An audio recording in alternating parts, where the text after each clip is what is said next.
So much light, daylight, all the time. And on sunny days, you almost felt like you were sitting outside. It was that bright. That surprised you, Grace? It was a factory. I thought it would be dark and dirty. Then why go to work there? I was 15. It was time I paid my own way. Pay your own way. What about school? Oh, I didn't miss it so much. The girls were also nice and the work wasn't hard. It wasn't like factory work, really. It was more like art, painting those dials. We were artists. I'm not really the one you should be talking to. Von Sashaki, he's the one you should talk to. Now, Arthur, you know he won't talk to us. It was his process. Tell me about that process, Arthur. You used a powder. We used a powder. The girls mixed them with an adhesive to make the paint. That business with the brushes, I didn't invent that. They were doing that when I started there. But you knew about it. We all knew about it. We just didn't realize what it meant. Irene, in here. Irene, what are you doing? Shut the door. Amalia's working inspection today. Is that bad? Not for us. She's gonna be sitting in this room all day, in the dark, by herself, checking dials. Poor thing. Poor thing. So we're gonna give her a little surprise. Like the Cheshire Cat. Won't that make her mad? Let her get mad. That's half the fun. I don't want to make her mad. Grace, do you have to be that way about everything? What way? Your teeth, Grace. Put some on your teeth. Pain like Amalia don't deserve it. She paints more dials than any girl on the floor and can't be bothered to talk to nobody either. You say, Amalia, what's new? She just looks at you funny. I don't think she can speak much English. Well, it wouldn't kill her to smile, would it? Shh! She's coming! Get the light! There's switch! For pity's sakes, Catherine.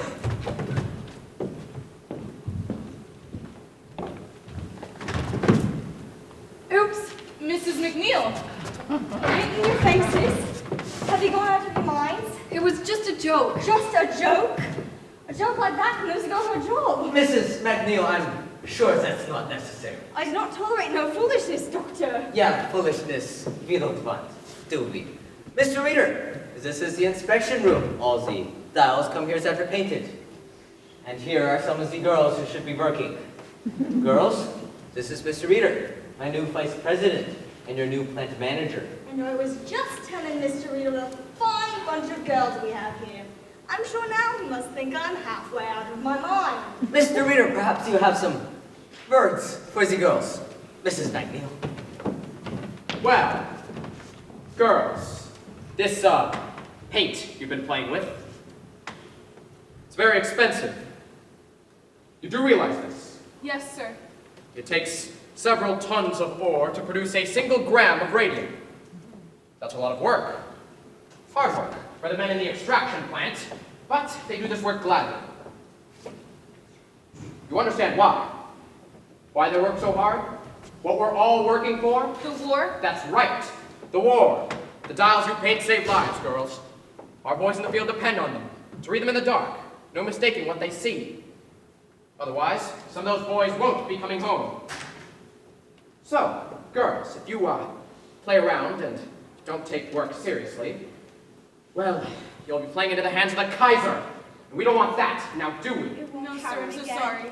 So, girls, let's get back to work and leave the tomfoolery to home. Mr. Reader, sir, I just want to say that I am sorry. I won't do nothing like this ever again. Well, dear, just keep this in mind. Do right by us, we'll do right by you. May 17th, 1921. Nancy Jane Harlan for the New York Graphic, the New York Graphic's only girl reporter. Jack Gilwood here for the Newark Ledger, New York's first source for news. Madame Marie Curie, eminent French scientist, embarks on a whistle-stop tour of the United States. First stop, New York City, where she's greeted by an enthusiastic crowd of well-wishers. The high priestess of science is headed for Washington to receive a gift of 1 gram of radium. valued at $100,000. Purchased for her by the Marie Curie Radium Club, an association of 100,000 American women. Who each gave $1 to support humanitarian research with radium. Grace, over here. Irene, look, I got my certificate. Member, Marie Curie Radium Club. You gave $1? It's all for science. Science? What about my room and board? There she is. Welcome all, welcome all. I must ask you, ladies and gentlemen of the press, please limit your questions. Madame Curie is about to embark on an exhaustive tour of the country and is under strict doctor's orders to rest. However, in the typical fashion of a scientist who can only think of her research, her life's work, she has refused to rest. Madam Curie, what will you be doing with the radium? What will you be doing with the radium? I will continue my experiments to find better methods for the treatment of the cancer. Is radium a cure for all cancer? Cure for the cancer?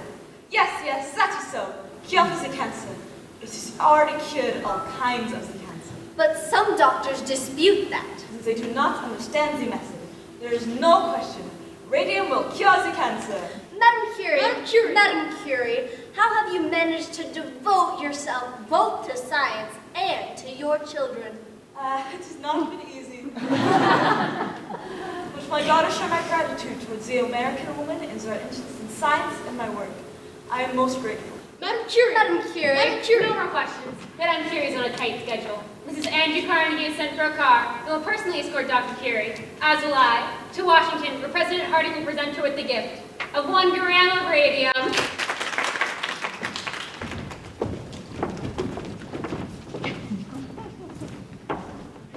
You see that, Charlie? That's a marketing opportunity. We'll send her one of our customers' watches. Courtesy, United States Radium Corporation. We'll need a press release. Radium isn't just for scientists to study. The average American can share in its glory every night. Luminous watches, luminous clocks, and anyone who thinks these are just novelties, consider all the other advancements made in the past 50 years. The electric lights, the telegram, The telephone the automobile, inventions all once dismissed as novelties, as toys. are now essentials to modern life. Got it. Not how to sell some watches. Oh, watches, absolutely. That's not where the growth is now, Charlie. You heard the lady. It's the medical market. And Standard Chemical owns it. Only because Von Sashaki lets them have it.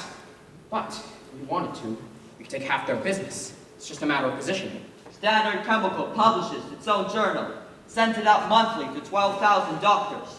We could do something similar. Something scholarly, that doctors would respect. A bibliography listing every article ever published on radio. But with capsule reports, to save the doctors time. They get the information, find it fast. And have us to pay for it. We'll send it to every doctor in the U.S. Radium Society. Every doctor in the American Medical Association. That's the spirit, Charlie. Advertising. It's the way of the future. It isn't just the product. It's the way you promote it.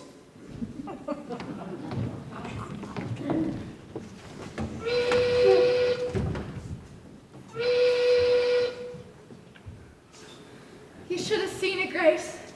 The church was filled with flowers. Lilies and carnations and orchids. You know how Amalia loved orchids. They weren't orchids. They were orchids, Irene. Flags. Orchids. Purple orchids. I know an orchid when I see one. Oh, and that smell, Grace, that smell. What was that smell? It was like Flowers. no, it was like heaven.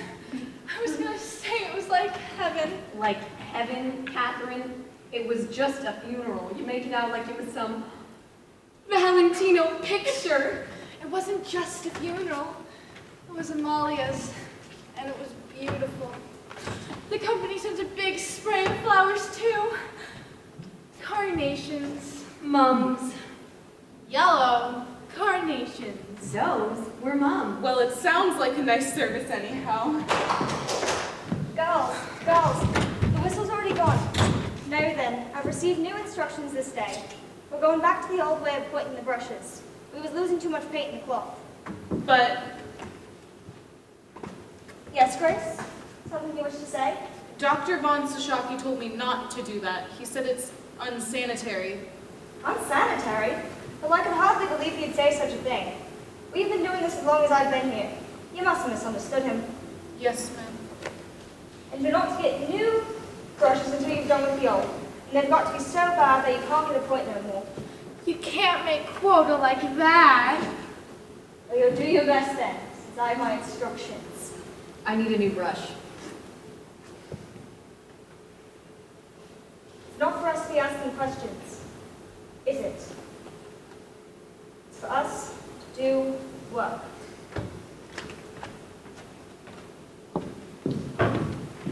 I have my instructions, girls. I have my instructions. Here's an instruction for you, McNeil. Let some of the starch out of your corsets.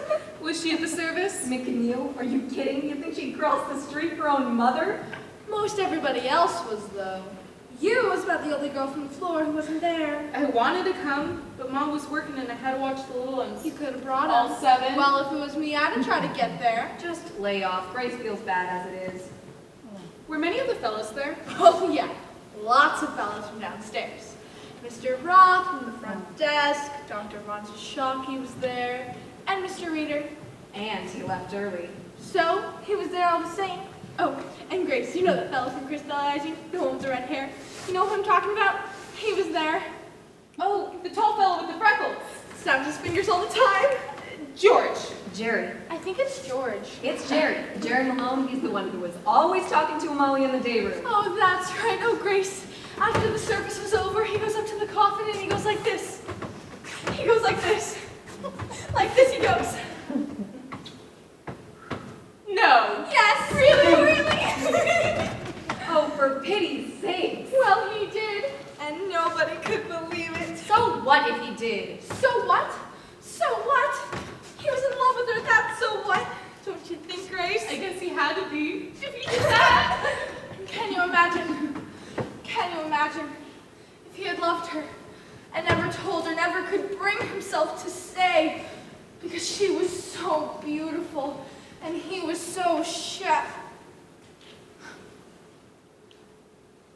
And now it's too late. It's too late. Their love is forever thwarted. He didn't tell her, and now he'll never get the chance to again. Poor Amalia. Poor Amalia. Poor kid. Her family's taken it awful bad, too. Albina, Pita, all of them. Even her father, too. I've never seen a man cry before, and not like that. Just bawling like a baby. And you know why, too. Because their daughter had died. What she died from. Irene, don't go spreading stories. It's not a story. Albina told us. No reason Grace shouldn't know. Know what? Know what? Amalia? Ain't it awful? Albina says her father's fit to be tied, too. 6 girls at home, and ain't none of them ever going to a dance again. All because Amalia Upton died from syphilis. Shh. I can't help it if that's what she died from. You don't know that for sure. It's on the death certificate. Anemia and complications from syphilis. But Amalia was ever so nice. Guess she got around more than we knew. Maybe it's a mistake. Maybe the doctor got it wrong. Come on. He could have got it wrong. Doctors are wrong sometimes. It's true. Doctor's wrong about Aunt Ivy. What's Mama got to do with this? Don't you remember, Irene? Up until the day she died, doctor said Aunt Ivy would be fine. Take a cup of tea, they said, get a good night's rest. 2 days later, we were up and taking her to Rosedale Cemetery. Girls, the gentlemen are here to make an announcement. Thank you, Mrs. McNeil. Girls, we're here to put a few rumors to rest. And to explain some changes. Yeah? Yes, some of you may have heard by now, Dr. Von Sashaki is stepping down, and he wanted to take this opportunity To make this goodbye, and Mr. Reader has kindly consented. Some of you I have known since you were little girls coming here during the war, working so hard day after day at the bench. 200, 300, some of you even $500 a day. So excited to be part of our work here. Then this company, I start. In my own kitchen mixing up the paint, I knew I found something miraculous to make life better, easier. And now, what do I read? More and more uses are there for the radium, more than I dreamt possible. Thank you, Doctor. Yes, thank you, Doctor. Well, girls, the doctor is a busy man and must be on his way. So, let's wish him the best of luck in his future business ventures. Very good. Then, girls. And Mr. Reader, let us good luck wish to you also. To the plate, he steps as your new company president. Our congratulations to you. Thank you. When Mr. Reader came to us 4 years ago, I saw in him a young man of great enterprise. Thank you. And great ambition. Yes, thank you. Little did I guess the direction his ambition would take him. But one of the things that makes this country great is the opportunity it presents to the young man and his friends. And so, girls. And so, ladies, let us wish Mr. Reader the best of luck in the new direction he intends the company to take. New direction? This, the slow down Now, and down painting. Doctor. And the business moving into the medical markets, there's going to be lots of changes. Yeah? What the doctor is referring to is that some of our larger customers are opening up their own tile painting studios. Which means less work for our girls here. In the short run. It's maybe slower here, but the Water Break Clock Company in Connecticut will need some help setting up its new studio. If you're intending to make an announcement next week, you will have to make it now, Mrs. McNeil. Yes, we'll be asking some of you girls to go on up there. The work is supervisory in nature, which means more pay. Have some girls in mind. Yes. Louise Coleman was one. Sarah Deutsch. Louise Lee McCarthy and Catherine Schwab. I have the entire list downstairs. I'll post it later today. Fine. There you have it, girls. As we're all on the clock, I will leave you to your work. Thank you, ladies. Our best wishes to you.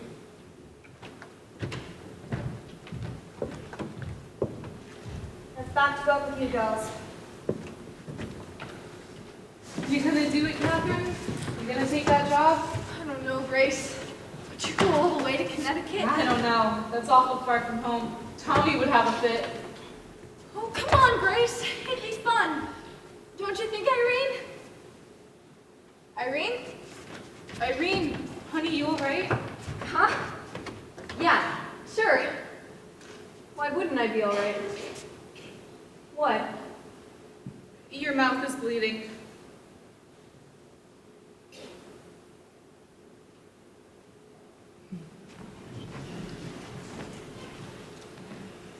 $35 a week and she quits the place. There's more to life than money. That's what you say when you're young, Tom. But when you get to be my age with a high school and kids under your foot, you'll thank God for every penny you put by. We got money put by. How much? Enough to get married on. Don't take much to get married on. You have enough to stay married on? Let us get married and we'll find out.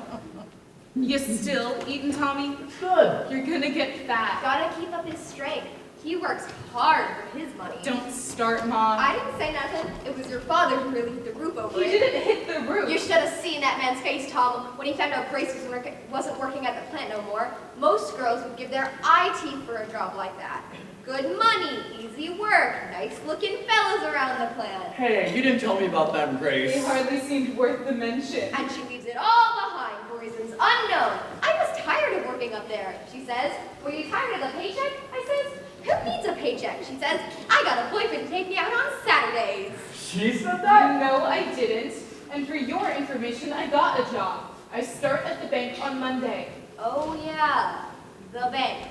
And what's it pay? Enough. Enough. Always enough. You know what that means, Tom? It means it don't come close to what it pays at the radium plant. It's office work. Office work. Well, I guess you'll be spending more money on clothes then. Boy, she is really steamed at you. I don't see what difference it makes so long as I'm working somewheres. Don't make no difference to me. I just thought you liked working up there. Sure, I liked it. I worked there 4 years. So, I've been delivering mail for almost 8 years. And I plan to keep on delivering mail another 20 or 30 years if I'm lucky. Nothing like steady work and a good pension to help you sleep at night. I don't have a pension and I sleep just fine. I bet you do. So why'd you quit, Grace? Lots of girls are quitting. Work is slow, and besides, since Irene left, it just hasn't been as much fun. And wouldn't you rather have a girlfriend who worked in a bank? Not as much as I'd like to have a wife who don't work anywhere. Close your eyes. I got a surprise for you. Yeah? Want me to pull the shades? Not that kind of surprise. Close your eyes. Now open. Wallpaper. For the baby's room. Baby's room? You won't kiss me, but you're talking about babies. There's gonna be babies eventually, Tommy. Well, sure, but you know, Grace, most girls get married before they start decorating the nursery. Plan ahead for once. Pick one. They're both the same. No, they aren't. This one has big flowers and this one has little flowers. So pick one. Is this some kind of test?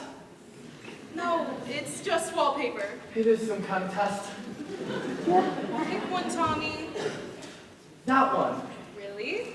The other one, then. Which do you like, though? They're both nice. But I want you to like it, too. If you'll like it, I'll like it. Wallpaper is wallpaper. No, it isn't.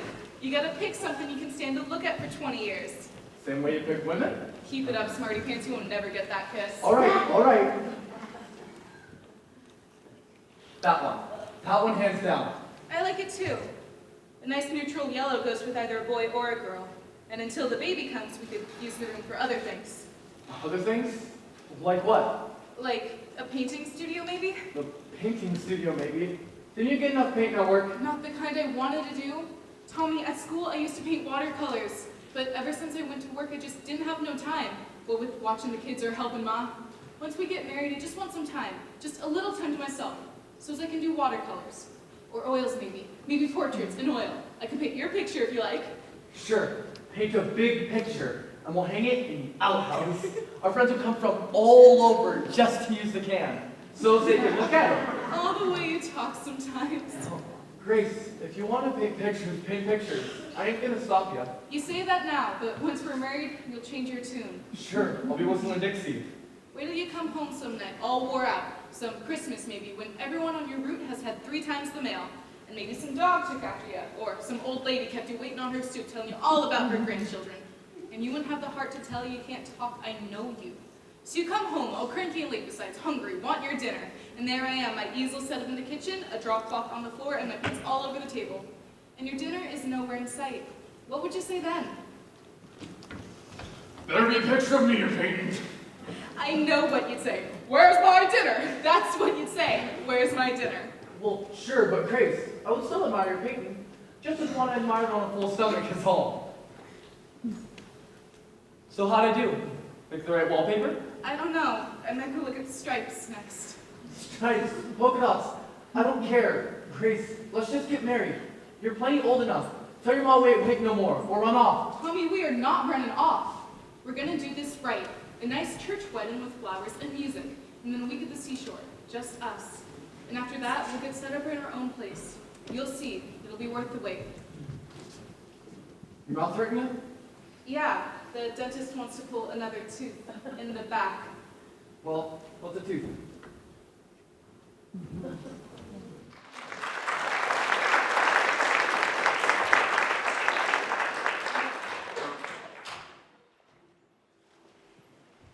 Hazel Kuzer. Any connection to the others? Only by virtue of employment. Except she's got a good lawyer. Knows how to write a good letter anyway, that lawyer. She no longer works here? Left 6 months ago. This makes 4 now. 3. 4, if you count the magic girl. I wouldn't include her. She worked here. She also worked other places, and what she died from, you couldn't pick up here. At least, I don't think you can. It's not funny, Charlie. Besides, that's just idle talk. In my experience, there's usually something to the idle talk. Especially when it comes to girls like that. From a large family, wasn't she? Italians, the conditions they live in. 10, 12 people in 3 rooms. It's a wonder that they don't all die from one infection or another. 3 then. And how many dead? Only Miss Madja, but I haven't heard from her people. It's too late for them anyway. The statute of limitations is 2 years. But Miss Kuzer is another story. She's in a position to make some trouble now. And all the time I've been here, no one has so much as slipped on the floor. And now this. We're talking about 4 girls. Out of how many hundreds that we've employed? 600, 700 over the years. And some of them were sick when they got here. One girl you hired was a complete cripple. Couldn't even climb up the stairs. Her father carried her up to the studio every morning. It didn't matter to me how she got up the stairs. She was a very fast worker and a sweet little girl. But she was in poor health. She needed the work. Arthur, Charlie, not just for the money. To feel productive, to have a purpose. That's what work does, Charlie. It gives you a purpose.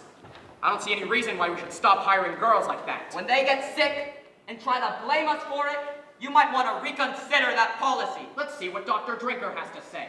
Dr. Drinker? Some professor at the Harvard School of Industrial Hygiene. He chairs the department. He's agreed to take a look at our operations. Don't you think we're jumping the gun a bit? Hiring him? We've had 6 girls quit this week, and Mrs. McNeil tells me there could be more. Girls come and go all the time. It's never been like this. These girls are terrified. We have to do something to calm them. Letting Drinker examine them? That sounds to me like a recipe for mass hysteria. We'll tell them it's a routine physical. Edward? Companies skip physicals all the time. Then Drinker will start next month. In the meantime, I recommend we make an offer to Miss Kuzer. Settle. There's no proof her problems are connected to us. If she sues, believe me, you won't like the publicity it brings. And neither will your investors. You think this will affect the stock offering? Don't you? Wonderful. We'll open at 30 and close at 10. We're not open at all. But if we give this girl something, that will keep her quiet. It would be a condition of the settlement. Maybe we better do it. Suppose that lawyer has a racket going. He finds sick girls and talks them into making suits. So we reward him for his larceny. Unless Miss Kuzer genuinely believes she got sick here. It could be like Charlie said. She comes from a large immigrant family. Not a lot of resources. Not well educated. A few $100s would make a big difference to a girl like that. Certainly. Pay a few medical bills, buy some medicine. From the sound of that letter, I don't think the girl has long to live anyway. So, it would be a gesture of decency then. Exactly. What do you think we should offer?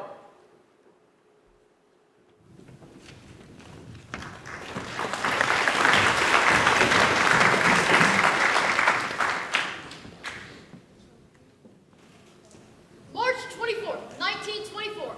Jack Gilwood here, reporting for the New York Ledger. Nancy Jane Harlan for the New York Graphic, the Graphic's only girl reporter. Could radium water pose a cure for crippling arthritis? Scientific studies suggest a connection. Dateline, Orange, New Jersey. Radium water products offer a miracle cure for crippling arthritis. Some patients reported a significant abatement in their symptoms. Mrs. Jeremy Michaels of the Bronx tells how radium water transformed her life. My pain got so bad I couldn't hardly bend over. While others reported only mild relief. This poor, brave woman could not even bend down to kiss her little ones goodnight. And I got 3. Let me tell you, they are a handful. Dr. Harrison Martland, Chief Medical Examiner for Essex County, commented on the study. Preliminary at best. Your recommendations, Dr. Martland? I advise further study. Further study. Then, Mrs. Michaels tried Radiathor. They said it would help my rheumatism, so I drank a bottle a day for a month. Wasn't cheap, but I was desperate. The test sample is questionably small. Well, first off, it felt like I'd been hit by a bolt of lightning. It was that powerful. Now, I drink a bottle a week just to maintain my health.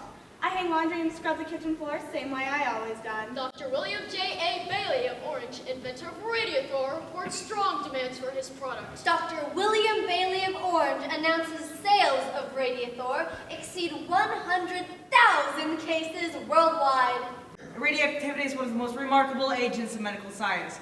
I drink Radiathor myself, and I can vouch for its power. A bottle a day? At $1 a bottle? Worth every penny. Yes, indeed. I myself was the picture of lethargy before I discovered the amazing vitalizing qualities of radium water. Now look at me. I'm nearly 50 years old, but I have the energy of a man in his 30s.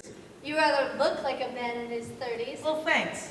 A testament to the tonic's potency? Or to the seller's creativity. Radiathor, it is perpetual sunshine. A perpetual money machine for its inventor. Is there no end to what science can do?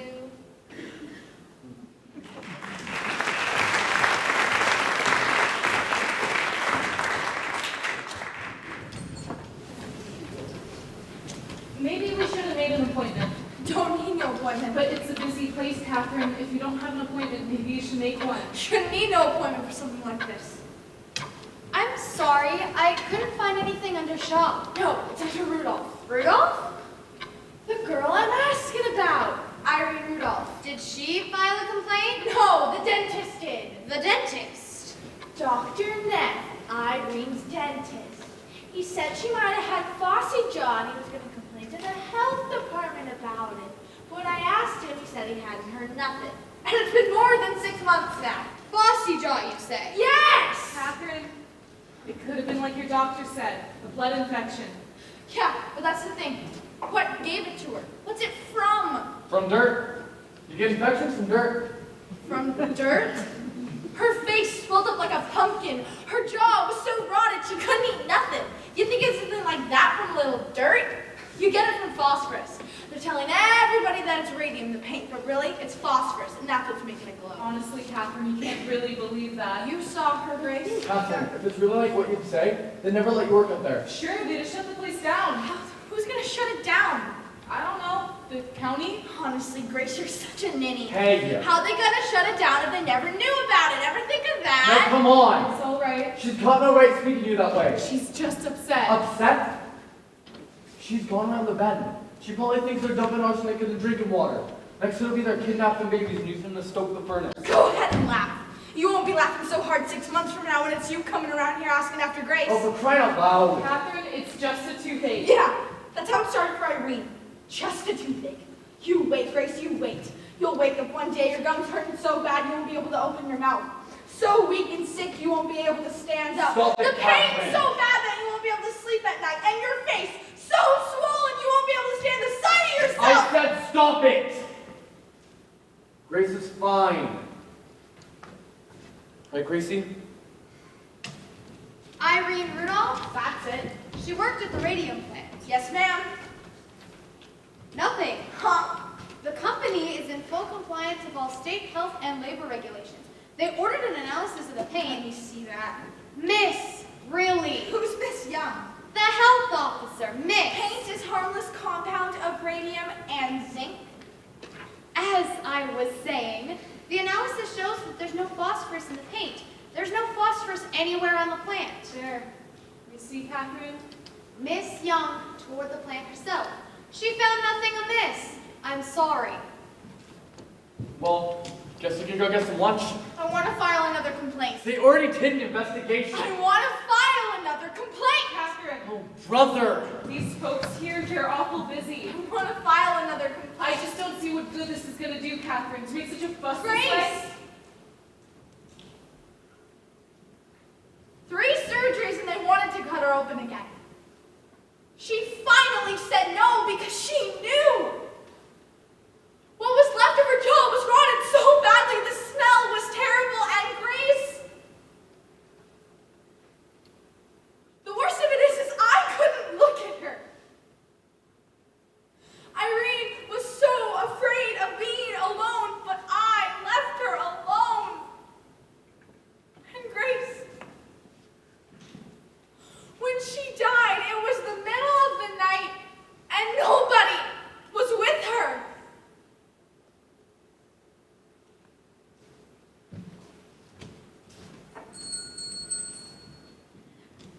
I'm sorry, could we have another form? My friend would like to file another complaint. Another complaint? Is the girl still sick? No, she died.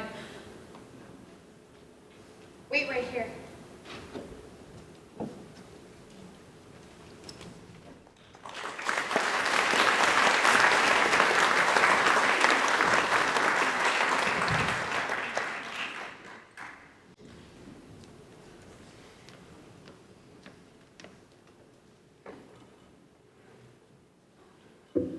Harriet, you'll come down from that tree at once. I'm waiting for Papa. Fine, but when he gets here, I'll send him up after you. There he is. Papa. Harriet! Harriet, come down at once. Papa, I can see clear to the church. Can you? Do you see your grandfather? No, but I can see the schoolhouse. You think this is funny? She's enjoying herself. Harriet! Tell you what, if she has no one to shout to, she won't shout. They can hear her all over the neighborhood. Can they? When she comes down, I want you to speak to her. She's 9 years old, Diane. I'm trying to raise a daughter, not a son. Well, time is on your side. A year or two, she'll lose all interest in trees. Develop a fascination with boys. That's supposed to scare me. When that day comes, you'll be frantic, because she'll no longer want to climb trees. What's this? Something to give her vitality. You think I need vitality? That's what it says on the bottle. Is it pure? We're his supplier. Want to try it? Well, if it'll give me vitality, how could I refuse? Your father came by to see me today. Another hard luck case. 4 children at home, all under the age of 6. Let me guess. Wife in the hospital with cancer? Yes? And the husband's been laid off from, let's see, the brickyard? Yes. Through no fault of his own. How did you know? Dad came by to see me yesterday. It's never enough of him. Just to have ordinary ambitions. Have to have a mission in life. And you do. No, I have a business plan. You can't tell me you wouldn't help this man if you could. If I could, I can't give him a job that doesn't exist. What about Dan Lehman? Dan, Maybe he could use some help. in the laboratory. Dan needs trained technicians, not a bricklayer. Why don't you have him talk to Miss Middleton? Don't you women have a social club for things like this? You mean the Women's Club Civics Committee? Right. Yes, the club takes an interest in such cases, but we're not an employment service either. Which is why I thought that you could help him. Oh, you do love being married to the company president. It has its advantages. Ever thought of trading it in? Do you? Well, I was getting my shoes shined this morning. While I sat there watching the boy work, I thought to myself, this is quite an enterprise. Work walks in, the work walks out. No inventory, no warehouse, no health inspector, no stock prices. Trade it all in for your own shoe shine stand. Fewer headaches that way. So you're in one of those moves again. What is it this time? It can't be the stock market. It went up today. Ah, now you're reading the financial pages. I have to entertain myself somehow. So what happened today? You're acting very strange. Am I? I'm sorry. You can tell me you know. It's nothing, really. This is going to be our best year ever. So it's the prospect of success that you find so disheartening. I'll get my checkbook. What for? Your bricklayer. Oh, Artie, he needs a job, not a charity. What is it your father says? A working man needs work. It wears on his soul not to work. Well, it's a matter of his soul, that's different. Fine, I'll have him talk to Dan. Oh, Artie. But I make no promises, Diane. No promises. To your health.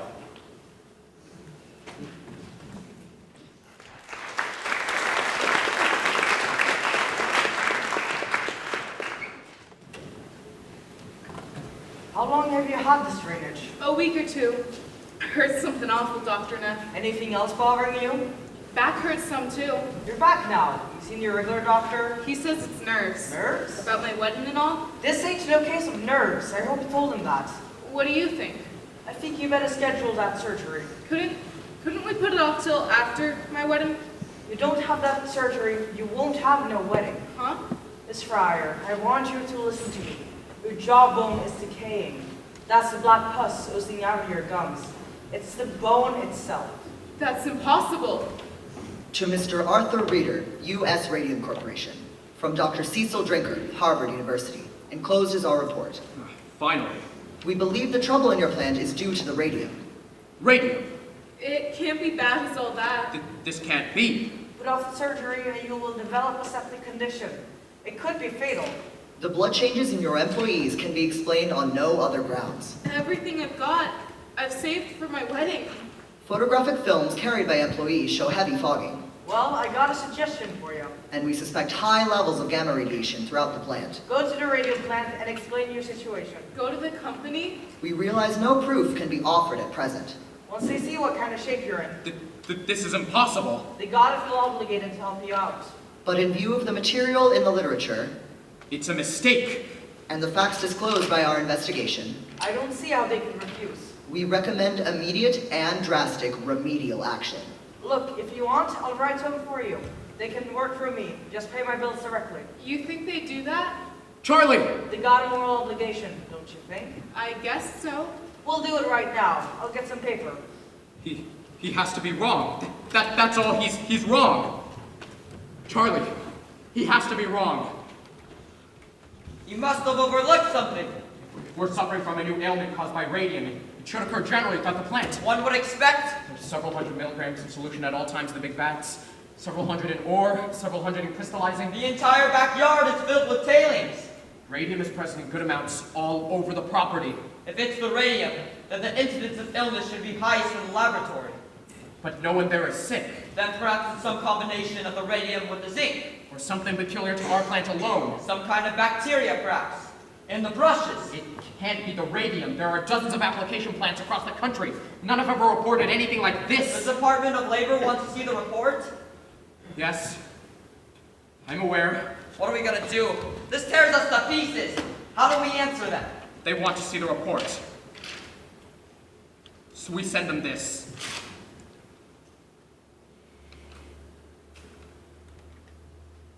One page. The most important page.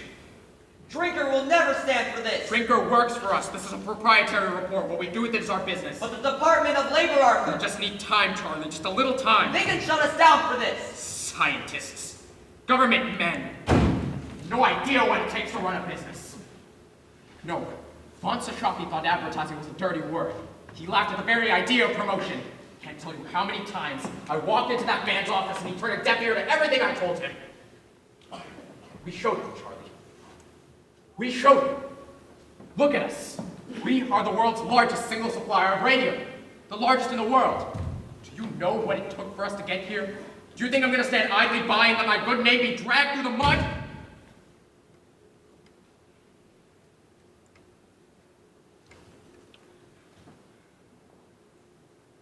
Trust me, Charlie.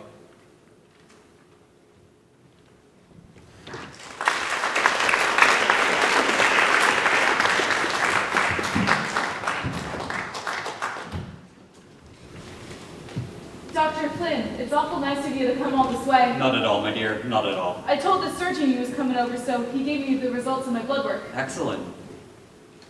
And so? I must say, Miss Farrar, your blood looks better than mine. It does? That's what happens to an old man who smokes. Now tell me, what else is troubling you? My feet and my back mostly. I've had to wear a brace for a while. So I see. And this started before you left the company or after? After I left. But Dr. Neff says this all has to do with the radium plant. I know another girl who died from it. Irene Rudolph. Oh yes, terrible thing. Vincent's angina. What's that? That's no shake condition of the mouth, my dear. From the radium? Oh no, no, no. An unfortunate and rare result of poor dental care. So let this be a lesson to you. Always brush your teeth. There were other things in the papers about other girls who got sick. One girl I worked with for a while, she's not. They've never seen anything like it. Miss Farrar, don't tell me you pay any attention to those papers. Those stories are not scientific. But reporters are not scientific. They do not follow scientific methods. They write to sell, not to educate. The scientist is not concerned with what sells. He is concerned with the truth. He undertakes years of painstaking study to arrive at an understanding of intricate natural processes that most people can never presume to comprehend. You would do well to listen to science and ignore the nonsense that is printed in the newspapers, because I can tell you right now, radium has nothing to do with what's ailing you. it doesn't? Not in the least. Then what is ailing me? Poor diet, Miss Farrar. Poor diet. But Dr. Neff said. Dr. Neff is a dentist, not a physician. What you have is a vitamin deficiency. You must eat more fresh fruit. Hard to do in the winter. And raw meat as well. That will help the anemia. Raw cow's liver, particularly. Cook it if you must. But eat it twice a week at a minimum.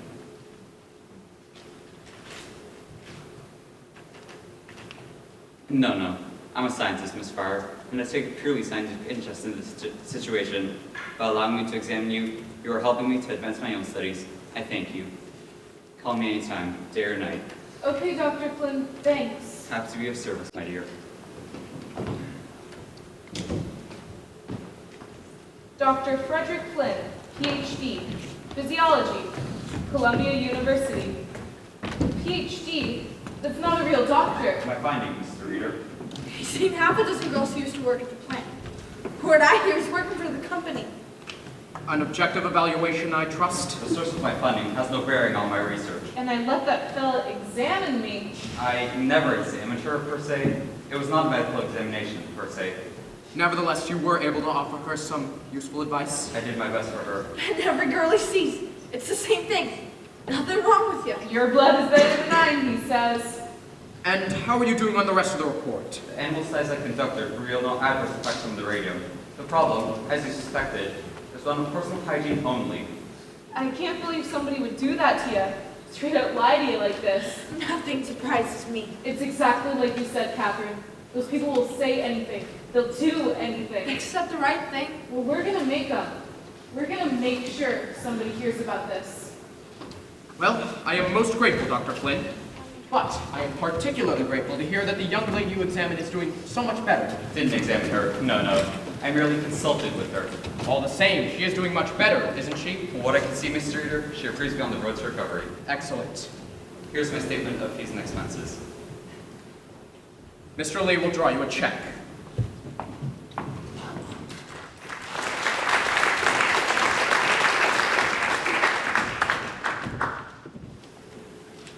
And so I leave you now, ladies and gentlemen, with this one thought. We do not have to accept injustice. We can use our power as consumers to influence those who wish to profit from our patronage.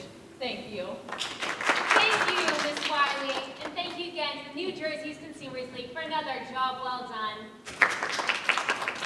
That concludes our program for this evening. I don't think we'll have time for any questions, but we do hope you'll join us next door for light refreshments. You want anything? My throat's a little dry. Can I help you, miss? I'm here to see Miss Wiley. You're not a member of the Women's Club. No, ma'am. Are you a guest of a member? No, ma'am, but Miss Wiley... Then I'm sure Miss Wiley would be happy to see you during her regular business hours. I'm not leaving until I see Miss Wiley. It's fine, Mrs. Middleton. You must be Miss Fryer. Yes, ma'am. Miss Young at the health department told me I should write to you.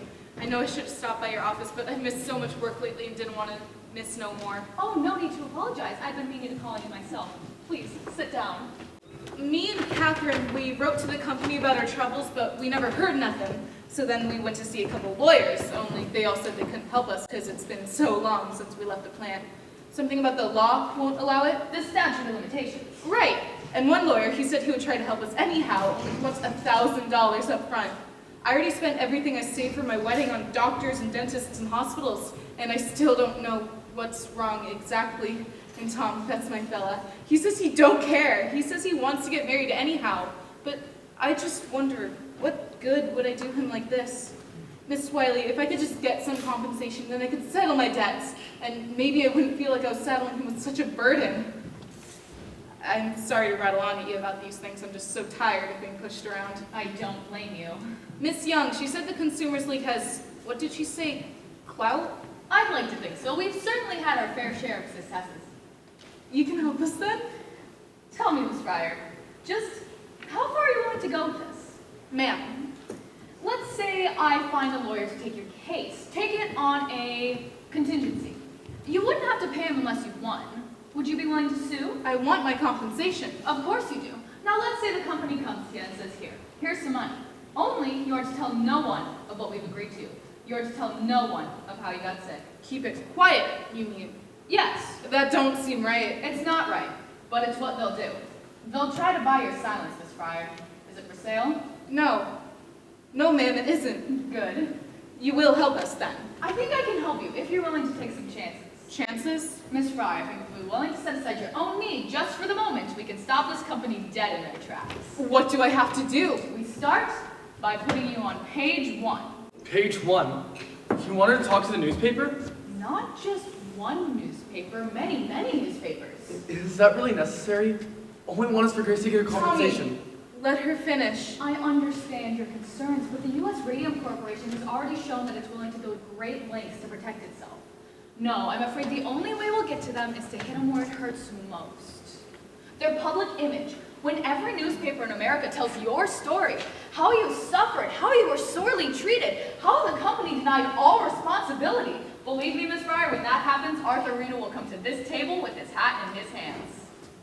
Okay, Miss Wiley. I know it's a little frightening. It's okay. Right now I'm more angry than I am scared. Good. You hold on to that anger. Only be sure no one else sees it. Ma'am? Public sympathy, Miss Fryer. It's our strongest weapon. And the public doesn't have much sympathy for an angry woman.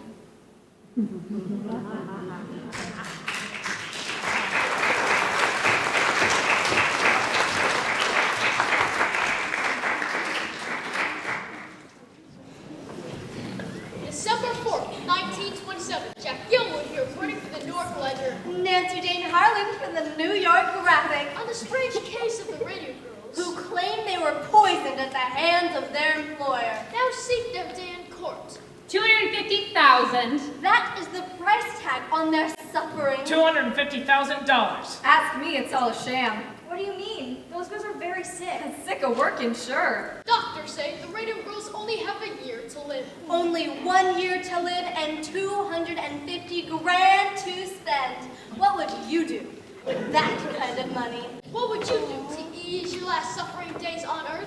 What would you do with $250,000? I'd buy a wardrobe like Irene Castle. I'd give it all to charity. Then I'd travel around the world, first class, with all my friends. I'd play the stock market. I'd buy my wife a fur coat and a diamond the size of New Hampshire. I'd use it to pay my medical bills and then pay off the second mortgage on our house, the one my father took out to pay for my last operation. Pretty Grace Fryer sits at home, Suffering bravely through the entire ordeal. struggling valiantly to keep up her flagging spirits. For the sake of her family and her friends. It hurts to smile, but I try to smile. I know if I don't, I'll go crazy. Tell us, Miss Fryer, how does it feel knowing you have so little time left? I try not to think about it. But it must get to you sometimes. Knowing what you've been through? And the company's getting fat off your labor. And all they have to say about it is... No comment! Don't you just want to punch somebody? Oh no, that won't do no good. I'd rather just think about how it's gonna be when justice prevails. Then I could do something nice for the folks. Maybe send them on a trip. They never did have no honeymoon. What a fine example of womanhood. We can only aspire to bear our cross in life as nobly as this young girl.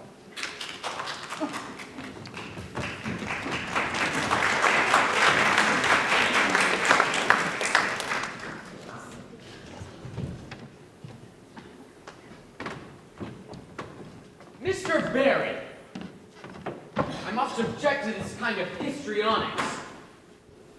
I had nothing to do with that, Mr. Markley. I've been in this game a long time, Mr. Barry. When I see a story like this, move over the wires. I'm not so naive to believe that a plaintiff's attorney has nothing to do with it. Then what do you propose, Mr. Markley?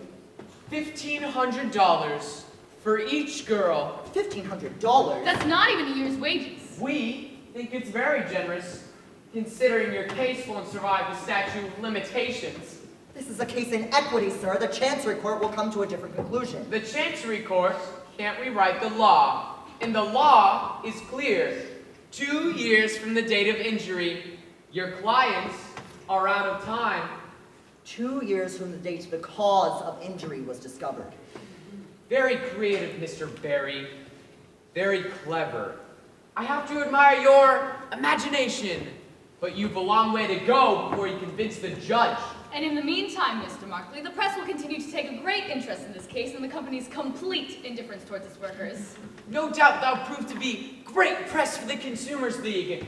And you accuse us of exploiting these girls? You're the one hiding behind the statute of limitations. Hiding, Miss Wiley? You know very well the law never anticipated a case like this. These girls were dying years before anyone knew the cause. Before anyone knew the cause? Does that include the U.S. Radium Corporation, Miss Wiley? When, or should I say, if this case goes to trial, I only hope that's your opening argument, Mr. Barry. You will have made our defense. See you at the hearing.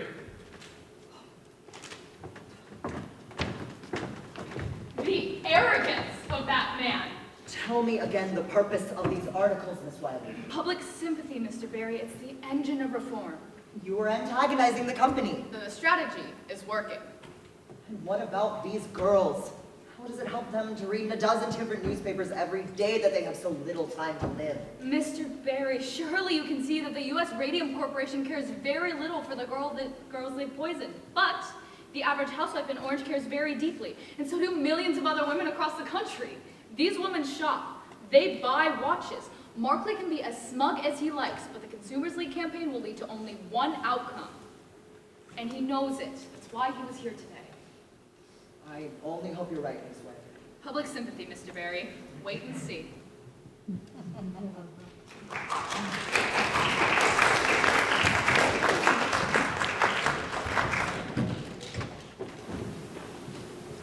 Dear Miss Schwab, I read of your sad story in the Boston Globe, and I'm so sorry for your plight. It seems that in this time rapid advancement that the well-being of the average worker is overlooked. I would like to share with you girls the key to my own good health at the age of 92. It's called Christian Science.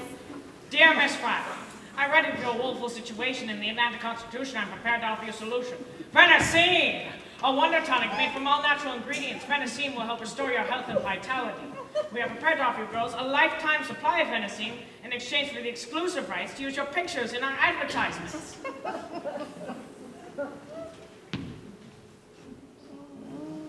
Dear girl, I read about you in the Village Gazette. I run 100 head of cattle, and I do very well by myself. I've always longed for a companion, and I'm well equipped to offer you a comfortable home in your final hours.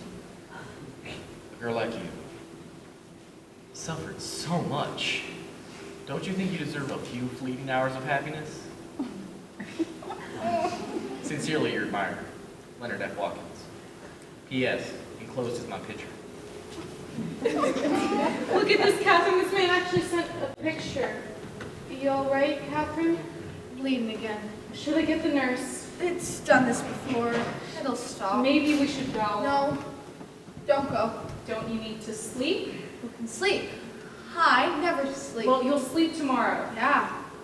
Might not wake up. Of course you'll wake up. Not if it don't go well. Sometimes you don't come out of it so good. My mother's cousin, she went in for appendix and she didn't come home again. Well, you just can't think that way, that's all. Look at this mail, Catherine. Miss Wiley said folks would be on her side, and she sure was right. Here's one from California. What if we don't win? Of course we'll win. But what if we don't? My father loses his house. We'll be on the street. You'll be on the street too. Your father must owe thousands, and you and Tom won't ever get married. How can you stand it, Grace? How can Tom stand it? I don't ever hear him complain. Catherine, as soon as the judge hears our testimony, he's gonna rule for us. All they gotta do is take one look at us. It'll be over in a day. Think? Sure. When you see what kind of shape we're in, we'd be awful hard to ignore, don't you think? That'll be something then, won't it? To see the look on Mr. Reader's face when we get on that stand. Now, you want to read some more letters? Yeah, no vanilla. So I got some chocolate instead. Took you long enough. Don't get on me. I had 6 people stop me on the way over. 4 reporters. Asking after you. Waiting for me to die. No one is waiting for you to die. It's true. One of them called my mother the other day asking if I had died. When she said no, he sounded disappointed. Try to eat a little of this. You'll feel better. Evening, girls. How about a picture? For the love of Mike, what are you doing? We need pictures for the graphics exclusive on the girls. Exclusive? What are you talking about? $5,000, that's what. What do you say, Grace? Does that sound good to you? Think you could use $5,000? I don't understand. Perhaps you're familiar with Bernard McFadden. Who? That faith healer? Herbalist, Mr. Kreider, herbalist. Bernard McFadden's patented herbal therapy is just the thing to get these girls back on their feet, and the graphic will pay for it. All we ask is the exclusive rights to their story from here on out. See for yourself. You want to pay us to go see Bernard McFadden? Easy money, huh? Let me see that. You're serious, Grace. The graphic always does business on the up and up. I don't know. Grace, what does your father own the house? I don't know exactly. And how much was that last hospital bill? A couple hundred at least. At least. Maybe we should think about this. And all we do is talk to this herbalist fella? Of course, we'll have to get our money's worth. A regular series of features with pictures following the course of the treatment, short illness, recovery, or otherwise, depending on how it goes. And then you print whatever you want. Maybe we add some color. Everybody adds color. Don't sound so bad. Maybe we should talk to Miss Wiley about it. Miss Wiley? What's it to her? You're the ones with bills to pay. It wouldn't be right to do something like this without talking to Miss Wiley.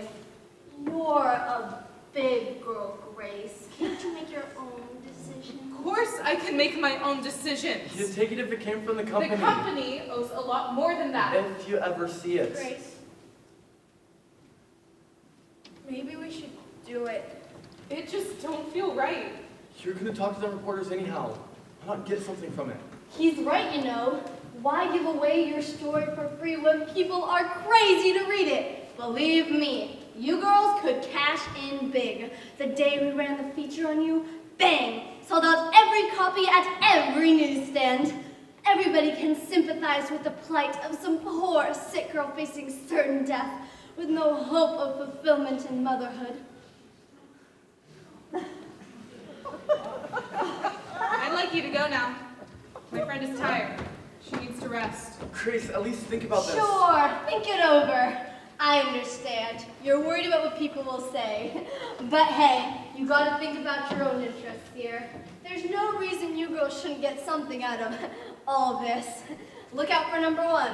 That's the way. Everyone else is out to get what they can, for sure. Why sit back and keep your nose clean when everyone else is up to their elbows in it?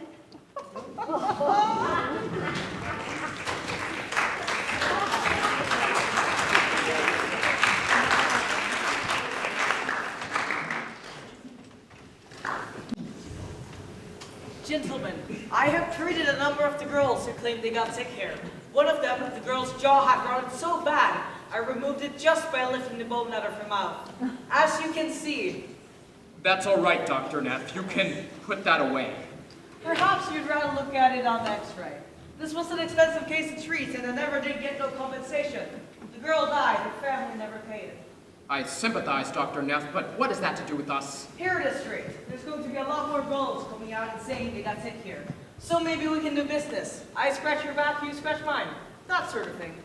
I'm not following you. Suppose you was to give me a list of the girls who work here. I'd see to it there were no more lawsuits. You think you could cure them? I couldn't put out a cure, no. What I'm saying is, I scratch your back, you scratch mine.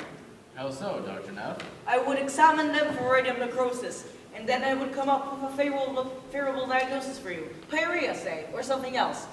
Quite a few cases will just die natural death anyway, and the rest we can put off for a while until the statute of limitation kicks in, and it's too late to sue. You'll persuade them they haven't got a case against the company? Exactly. And if it did come to court, I could testify it was a mother problem. And it would be strong testimony coming from the dentist who treated them. How are you so sure these girls will come to you? They'll come to me quickly if I don't charge them nothing. Because we'd be paying you. Exactly. We understand each other, Mr. Reader. Exactly. What are you asking for, Dr. Neff? I need $10,000 for my trouble so far, and for every girl I'd agreed to see from here on out. I need $2 for every visit, plus expenses for the x-ray. I'm suggesting a gentleman's agreement here. Better off if it's not in writing. No. All right, we'll put it in writing then. We'll do nothing of the kind. Your offer is immoral and we'll have nothing to do with it. Immoral, you say? You're a fine one to be talking about morals. Mr. Lee. When you got your own hired guns ready to testify. Those are expert witnesses. Expert witnesses, paid lobbyists and more like it. And none of them's got the dirt I got. If you're smart, you'll play ball with me. Believe me, there's plenty of other folks interested in the information. You're threatening me. Just a business proposition, Mr. Reader. Just looking out after my interests, same way you look after yours. Mr. Lee, see Dr. Neff to the door. All right, fine. You don't want to play ball with me? But believe me, when all this plays out, it won't be me who'll ensure Neff is sick. Gentlemen, I want you all to make statements on what happened here this morning. Send them to the State Dental Society. Then, Dr. Neff will know who's playing ball and who isn't. An excellent idea. I don't know. Perhaps we shouldn't be so quick to dismiss Neff's proposal. What do you mean? We're in a very bad situation here, Mr. Reader. That's true. Mr. Lee says we're having some trouble getting girls to work here. Yes, and we lost some contracts because of it. And it's going to get worse. And the papers are full of stories about those girls. Making them out to be saints. What defense can we put out? Except to say we'll try our case in court. And in the court of the public opinion, we've already lost. Perhaps we should reconsider. It certainly wouldn't hurt to have testimony from a dentist who treated those girls. Dr. Neff could be helpful. We should retain him. Retain him as what? An extortionist? As an expert. Like Dr. Flynn. Dr. Flynn is a highly respected professor at Columbia University. Neff is a neighborhood dentist. But Dr. Flynn treated some of the girls, didn't he? Well, he didn't treat them. He consulted with them. He dispensed medical advice, Arthur. It wasn't medical advice, it was an expert's opinion, a scientific opinion. How about this? We retain Neff where we don't put him on the stand, just so he can't testify for the women. That's the most important thing. Yes, I agree. That's the most important thing. Would you agree to something like that, Mr. Reader? Mr. Reader. Mr. Reader. Edward! We can't possibly do this. We can't get into bed with a man like Neff. Arthur's right. We don't want to do business with Neff. He could hurt us. We have to take steps. Neff has already given us everything we need. New evidence, gentlemen? This is grounds for a postponement.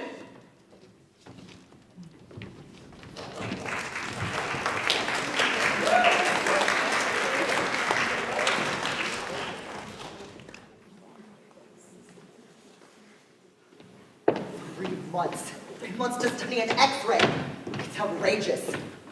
Girls, did you see the girls? Their eyes were like saucers just looking at me. I'm terrified. Mr. Barry. How are they going to hold out for 3 more months? How come Shaw could barely make it into the courtroom today?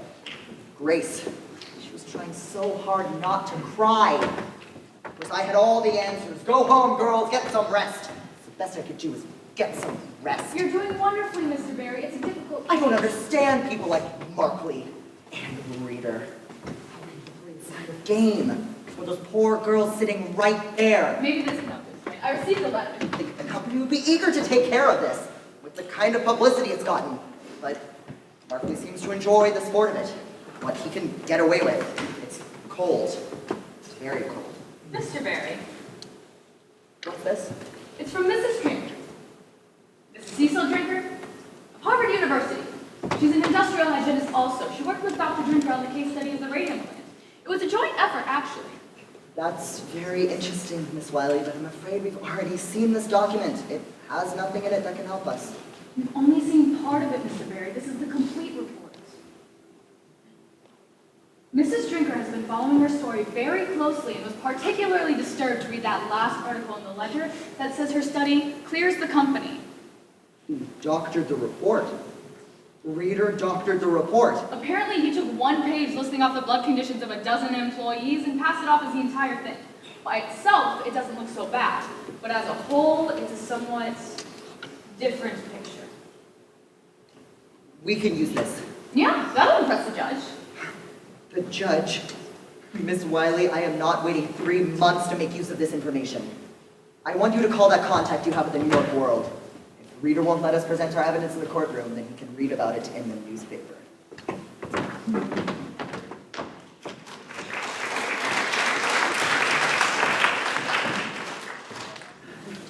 January 12th, 1928. Jack Youngwood here reporting for the New York Ledger. Nancy Jane Harland for the graphic. Radium Girls go to court today. Radium Girls knock at the doors of justice. Will they be heard? These poor injured girls face pain, disfigurement, ruin, and death as the clock ticks away the precious moments. A hearing begins in Chancery Court, where the U.S. Radium Corporation demands a postponement. While plaintiff's attorney, Raymond Barry, makes a shocking disclosure. Showing that the company lied to the Department of Labor. Showing that they distorted results of Harvard study. Concealing the ill effects of its product. Read all about it in the Ledger. Read it in the graphic.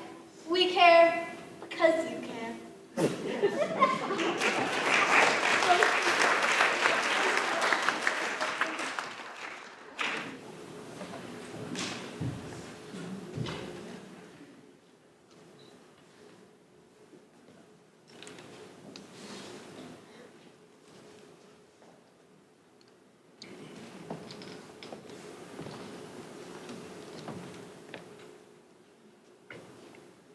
Very bad.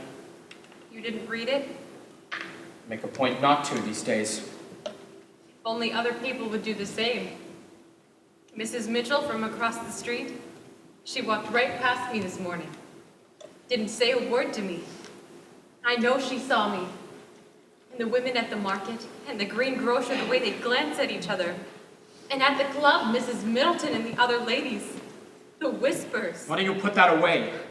Read the journal. I saw it around here the other day. Why don't you read that? Today someone actually had the nerve to say to me, "Is it true? Is it true," she said. "Did your husband poison those women?" I said, Mrs. Cowles, if you think it is true, then why would you speak to me at all? I certainly would not associate with a woman whose husband did such things. Why'd you go there then? That's the way people are. I've been a member for years. What do you want me to say, Diane? We knew we were poisoning people, but we didn't want to stop because we were making too much money. Is that what you want me to say? No, I certainly don't want you to say such a thing. Even if it were true? Or especially if it were true? Is it true? Is that what you think? What would you like me to think? For God's sakes, Diane, don't you see what's going on? It's Von Shocking. He's behind all this. He's jealous of our success, and he's been feeding information to the Consumers League. They can railroad us. Why would the consumers... Bunch of radical women, do-gooders, have them more rents probably. Socialists. That's what they are. Same thing with that club you belong to. What? All you women can go around and fix all the world's problems. While your husbands go out and make a living. You're gonna quit that club. Quit the club! Stop talking to that idiot Mrs. Middleton. You're not making She any doesn't know sense. anything. None of those women know anything. You don't know anything.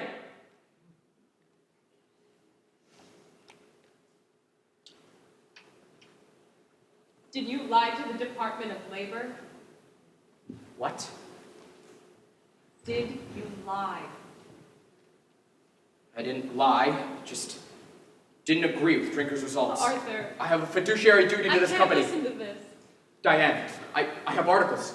I have documents. People with tumors the size of baseballs, radium therapy, they disappear. Diane. I'm tired. I'm going upstairs. We save lives. We make lives better. Mild radium therapy invigorates. You can't really believe that I'm a liar. Diane? You can't really believe that I would set up to poison people. Can you?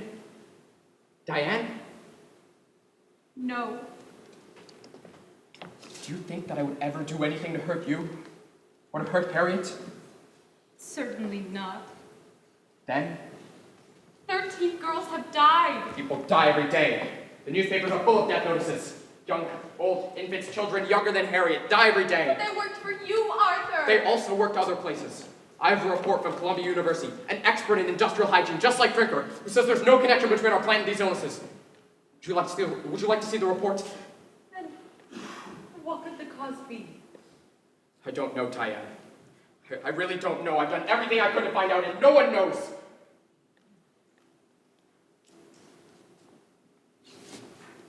Please say you believe me. If you don't believe me, there's no point to anything. Oh, Artie.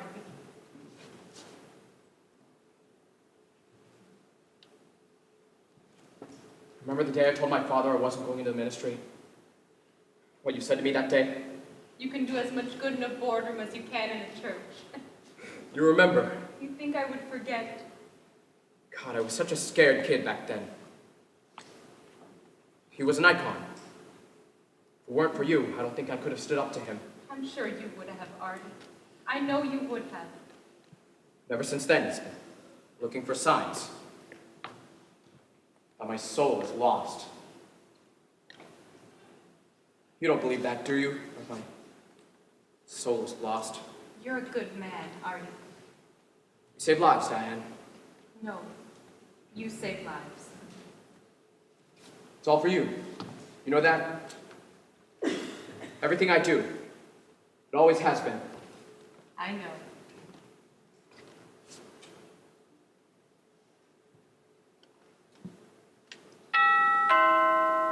Please don't let that be another reporter.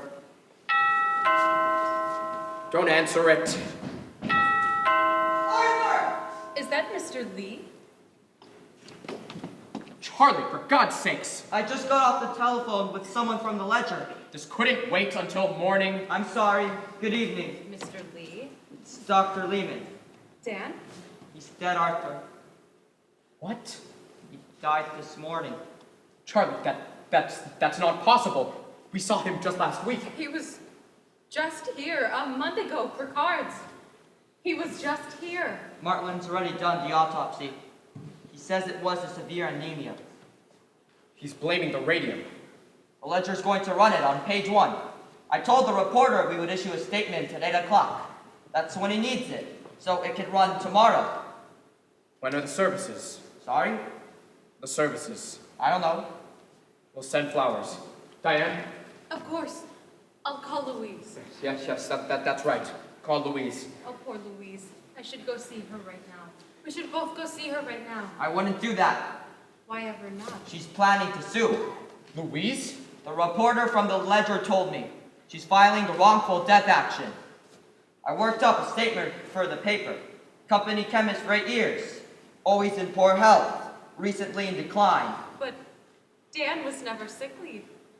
He was always out on the golf course, or out sailing, or in their garden. Oh, Artie. He kept a beautiful garden. We'll take care of this in the morning, Charlie. Of course. Sorry to bring you the bad news, Mrs. Reader. Good night. Good night, Mr. Lee. Charlie can be a bit excessive at times. We have to say something. I don't know what, but we'll have to say something. The shareholders will expect it. Explain. Sometimes it's necessary. It's all right. You needn't explain. We're going to throw this away now. There's another half a case under the sink. And we'll get rid of that too. There'll be no more of it in this house. I'll do it. Diane?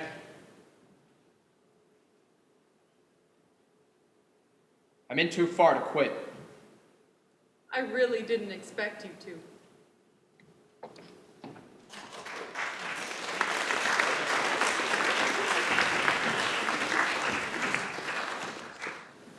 February 21st, 1928, to Mr. Raymond Barry, from Harrison Martin, Medical Examiner, Essex County.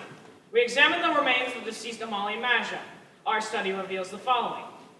Radioactive substances found in large quantities in the lower jaw, upper jaw, and lumbar vertebrae.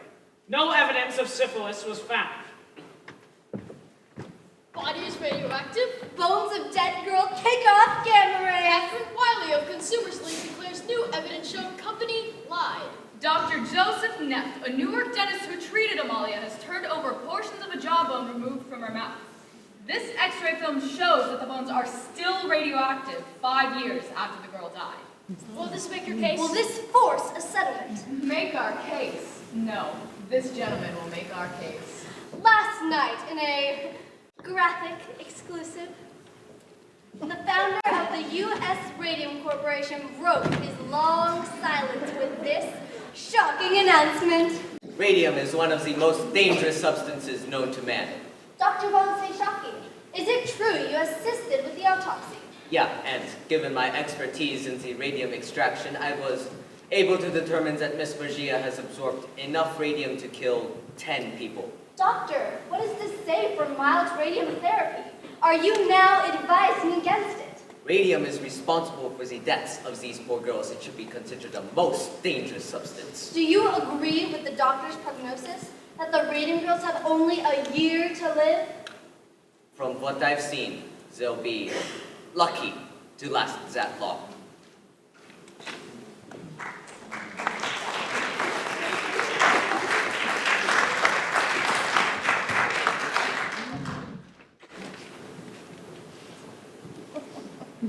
I'll tell you what we should have done. We should have took that reporter up on her offer when we had the chance. That's what we should have done. $5,000? Don't make me laugh. We should have talked her up too, because I'll tell you what, they'd have paid. And I'll tell you what else we should have done. Stop telling me what we should have done. Lots of things we should have done and don't do no good to think about them now. All right. Keep your shirt on. Which do you think? The red or the blue? So what's Barry say? Is he going to go back to the company? I like the red, but it don't fit so good these days. Is he going to try to talk the company up a bit? Miss Wiley says another interview should do the trick, so I say what's one more, you know? It's worth a shot, don't you think? If they came up to the 5,000, would you take it then? Let them come up. I'm not backing down. It's called a settlement. A settlement? It's just a way for them to hide. So let them hide. Then they win. So they win. They're gonna win anyway. Nice you got so much confidence in me. Grace, for pity's sakes, you got one lawyer working for nothing up against 6 other lawyers who are getting a bundle. And you think you got a chance? You know what I learned today? They put lead screens up in the laboratory for the technicians. Did they give us lead screens? Oh, jeez. What do you think, 100 girls in one room and they're going to spend that kind of money on us? Grace. And Ms. Wiley says they're What going are we to keep it all doing quiet. here? And they're going to Grace. close down here, Grace. come across the river to open up another factory like nothing ever happened. What are we doing here?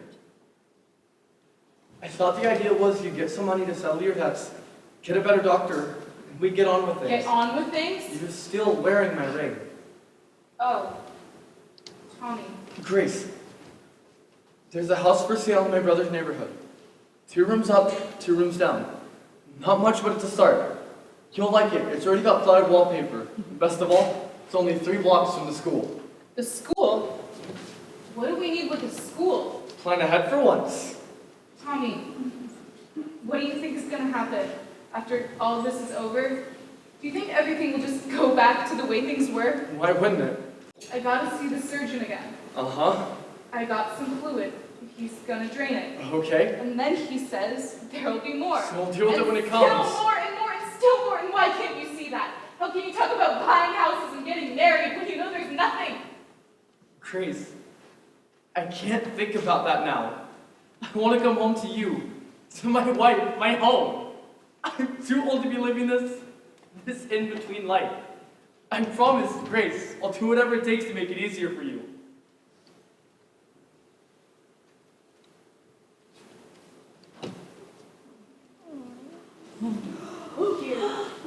Grace, come on. I should have given it back to you a long time ago. I don't want it. Come on, Tommy.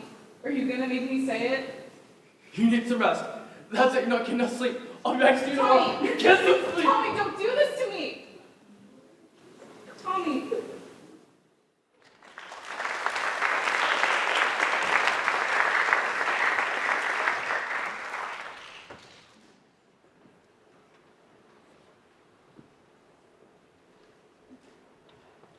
Arthur, Ah, Charlie. aren't you headed home?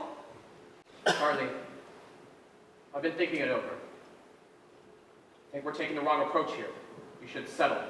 Gotta make a reasonable offer to those girls. No, Arthur. We agree. We need a definitive victory. Otherwise, we invite more of the same nonsense. Things have changed. Arthur, I know you and Dan were close, but you can't let that cloud your judgment. Von Sashaki is going to testify. We can deal with it. How? Put more money in his pocket. You want to bribe him? Not a bribe. Consideration. Consideration? For an expert witness. Whatever Barry's paid him, we'll just make a better offer. You don't understand guilt, do you, Charlie? Right now, I don't have the luxury of thinking about it. Let me tell you something, Charlie. Guilty man has a tremendous need to burden himself. His guilt can eat him alive. Don't you see? What Von Sashaki wants is to be free. That is why he's testifying for the girls. That is why he will never testify for us, no matter how much consideration you offer him. Settle with these girls, and you have to settle with all the others. Neff was right about that. This is just the beginning. Tell Markley to get in touch with Barry. Get a conversation going. Come up with a figure the girls can accept. Arthur, for God's sake, what are you trying to do to me? You want to wipe me out? Got to get this off the Every table. penny I've been buying the last 7 years, I have sunk into this company. Why? Because of you. Because you said it was a sure thing. No, miss, why work for Von Sashaki when we can work for ourselves? Remember that one? Take a chance, Charlie. Take a chance. Charlie! We were fooled. Von Sashaki fooled us all. The only thing left to do now is try to clean this up as best as we can. Do this, and it's the end, Arthur. You're stepping down? Not me. Well. Don't you know? They're one vote away from getting rid of you. And whose vote is that, Charlie? Arthur, have you so little faith in me? Still a shareholder, Charlie. You don't have enough votes to get me out. I'll still be on the board. And still on the hook if this company goes under. Think about that and that's when your conscience starts to bother you.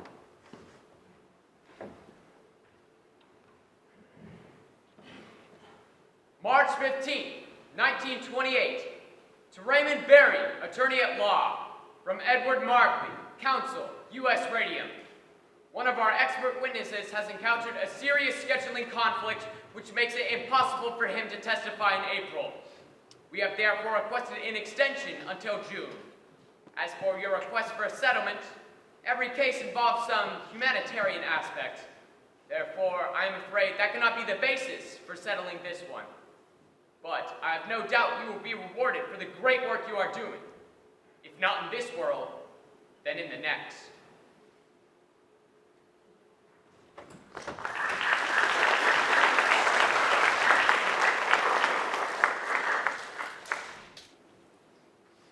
Tommy, please. Rise and shine! Madam Curie? It's time for work. Am I late? I set the alarm. We have $5,000 to pay before breakfast.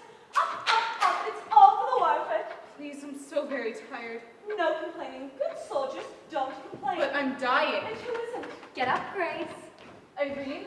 Get up, sleepyhead. You'll never make her like this. I don't understand. I'm only 26. I should be married by now, have children, my own home. We all have to make sacrifices sometimes. I know I did. But why? Why do we have to make sacrifices? It's all for science, Grace. Science, family, every life is sacrifices something. Just a matter of choosing which. But I didn't choose. I didn't have no choice. Sure you did, Grace. Sure you did. Catherine, don't do that. Oh no, you didn't, Grace. She's bleeding all over the dials. I'm sorry, Catherine. I guess I shouldn't have said anything. No problem. What's one more dead dial painter?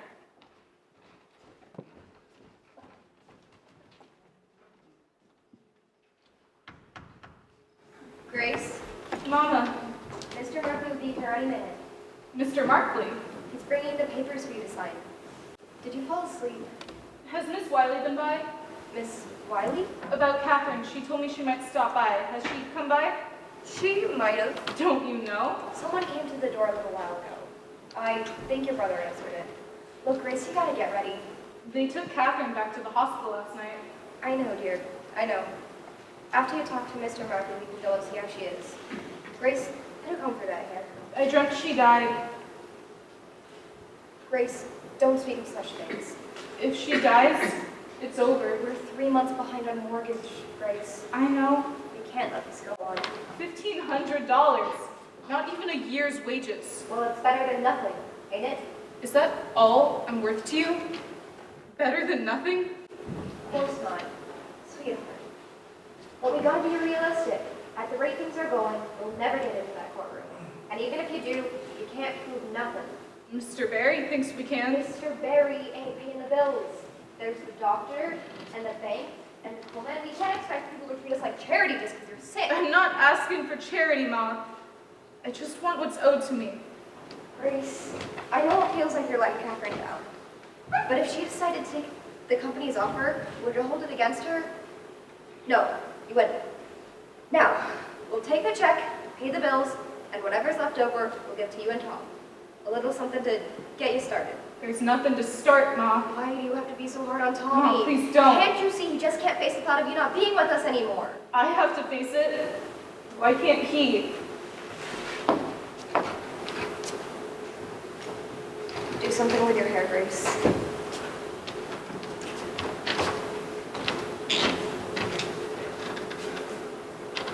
$250,000. What would you do with $250,000, Miss Fryer? Why, I can't imagine. No point to it. Mama, you didn't tell me I had mail. New Mexico, huh? They just keep writing. Miss Wiley was here. Mom, Miss Wiley was here. She left me a note. Miss Fryer. Edward Markley. Mom said you brought papers. Yes, the terms spelled out as we explained in our letter. $1,500 to you. I've got a check right here. All we need is your signature.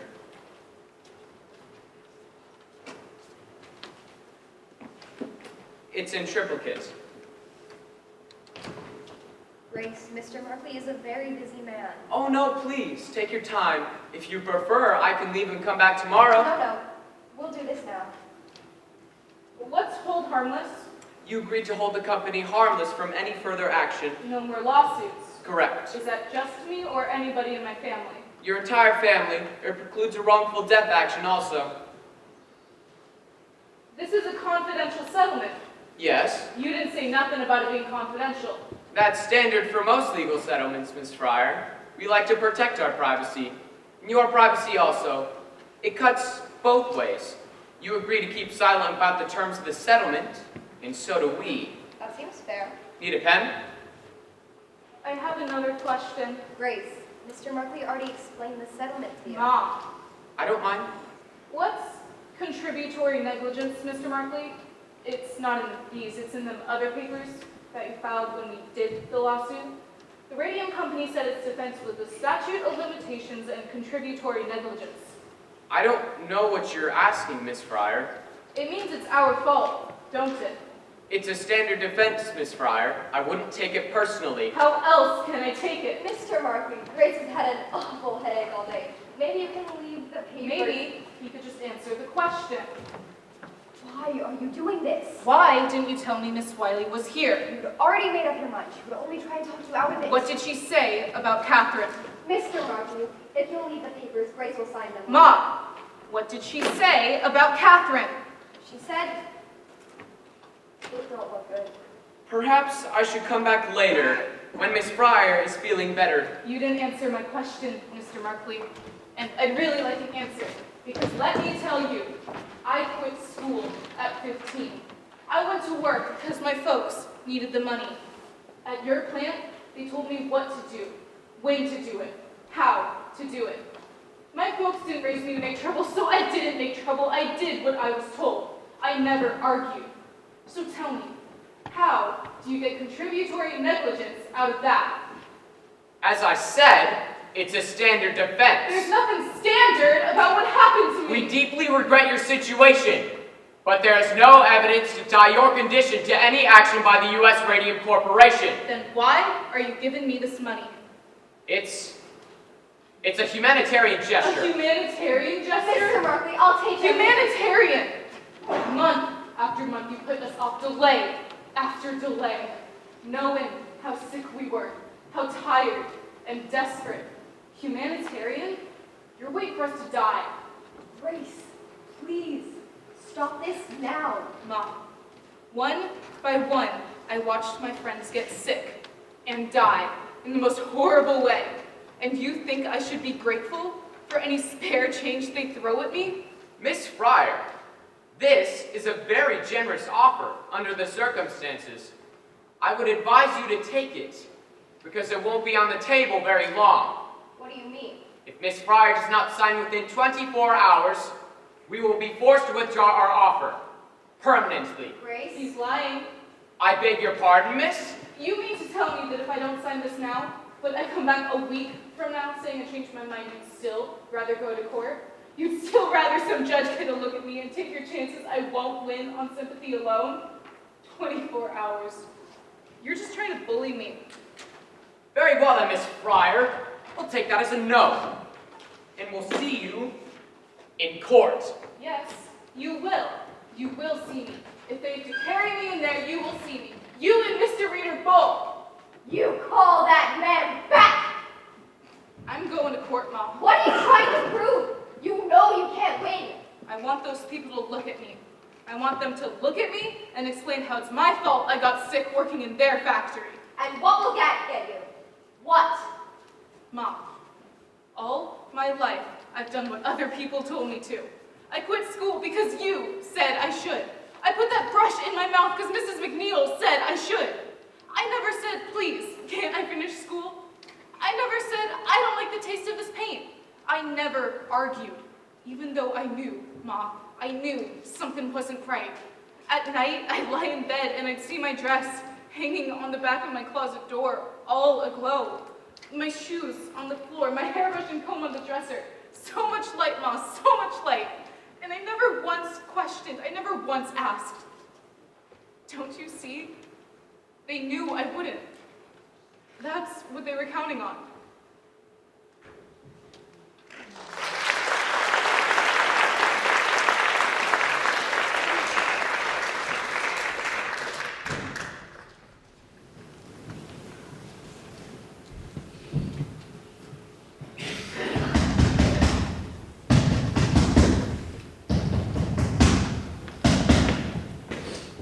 Sir, so it's you making all this. I left messages with your housekeeper. I know you got the messages. As we are no longer in business together, I thought it best not to respond.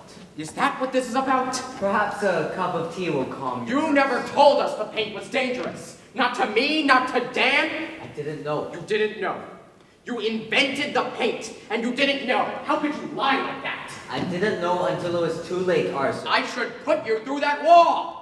Perhaps you should, but you will not. You will sit down, you will have some tea, and you will calm yourself. I was not the technical man. You were the technical man. Yeah, I was the technical man. Sit down, Arthur. Sold watches, for Christ's sake. I was a salesman. And a good one at that. Very good head for the business you have. Not so good for the science, but for business, very smart. Always you could find ways to cut the costs without losing the quality. That's a gift, Arthur. So, why don't you have some tea? Jesus, what's the matter with your hands? It's been that way for some time. Why, have you been dipping them in ink? Dipping them in ink? How fond of a pretty story you are. No, Dr. Martland tells me it's a necrosis of the tissue. The cells, they are dying. With the girls in the jaw it started, with me in the hands. I didn't know. No reason why you should. It's been a long time since I've seen you. How long? But I've known for a while. Miss Wiley from the Consumers League persuaded me to assist Dr. Martland in testing the girls for radium exposure. She came to me knowing I had the equipment and, of course, the skill. I didn't believe her either. I didn't want to believe that the girls could get sick from working with my paint. So I agreed. Dr. Martland and I conducted expired air tests on the girls. And that's when I knew. When my own breath registered as radioactive. Then my fingers, they began to turn black. Now, you wish to have words with me. I'm sorry. Perhaps now you should make an appointment yourself, with Dr. Martland. Me? What for? Sir, you did not notice the glowing dust on your shoes when you went home at night? How could I miss it? I tracked it all over the house. You can be sure that a good deal of it is now in your lungs. Look familiar? It's our promotional piece. An excellent promotion. How many new sales did that book account for? Well, I didn't track it exactly. I like to think it helped our medical market quite a bit. Page 96. What? That last chapter. Open it. Read it to me. Last chapter. Radium. Dangerous effects. Dangerous effects. How many articles do you have listed there? 10? 15? About 18, it looks like. How far back do those articles go? I don't know. There, look at it. That first one.